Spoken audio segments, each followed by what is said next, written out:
Paul Nash was already a successful artist when he enlisted in 1914. After serving as second lieutenant with the Royal Hampshire Regiment, he was invalided back to England. He returned as official war artist, his paintings capturing the full horror of human conflict. This is his story. Paul Nash was born in Kensington, London, on the 11th of May 1889. As a boy, he spent time in Yateley, on the northeastern tip of Hampshire. I'm Peter Tipton, a member of the Yateley Society, and we've been researching Paul Nash for many years and his connection with Yateley.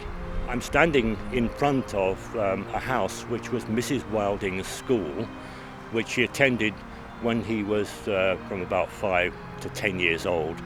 In fact, Paul Nash was the only boy in this girls' school. His father sent him to Yateley to stay with a trusted aunt, Mrs. Chapman, who lived at Harpton House in the centre of Yateley, and he had to walk as a little boy all the way from Harpton House, perhaps a mile, to this school every day, and he would have walked across open fields, and I'm sure that he was inspired by the local common, the heather and the heathland round here.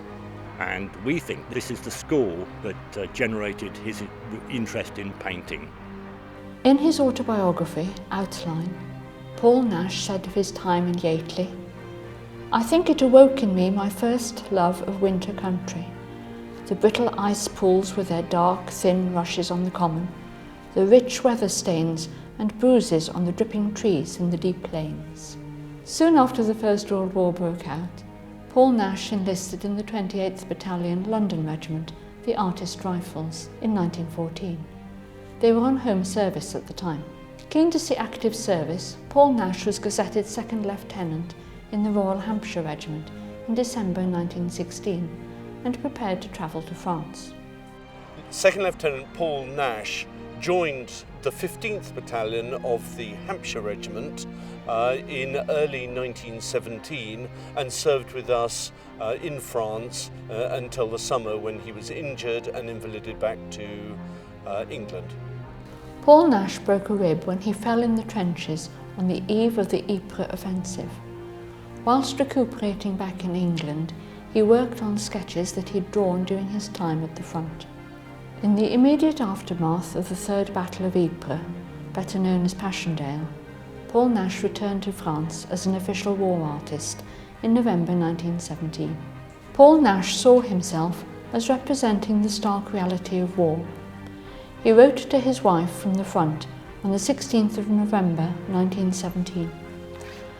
"I am no longer an artist interested and curious. I am a messenger who will bring back word from the men who are fighting to those who want the war to go on forever. Feeble, inarticulate will be my message, but it will have a bitter truth, and may it burn their lousy souls." Personally, I really love Paul Nash's paintings, not just because of his connection with Yateley, but I love this era of the First World War painters. His style of painting, modern, very dramatic, is the sort of things that I really like. Paul Nash continued painting right up until his death in Boscombe, then in Hampshire, in July 1946.